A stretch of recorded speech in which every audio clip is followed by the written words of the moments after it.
Kau busy macam biasa? Biasalah, kerja tak pernah habis, so hati pun tak tenang. Bila terakhir kali kau rasa tenang ni?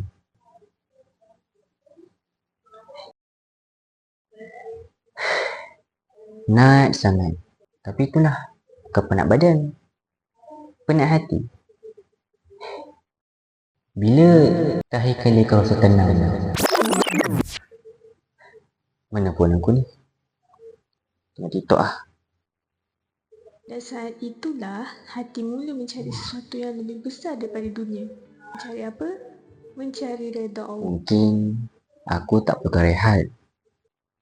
Aku perlukan jalan pulang sebenarnya. Dan mungkin juga aku jumpa semula diri aku yang hilang kalau pergi tanah suci. Kadang kita bukan perlukan lebih banyak masa. Kita cuma perlukan tempat untuk kembali.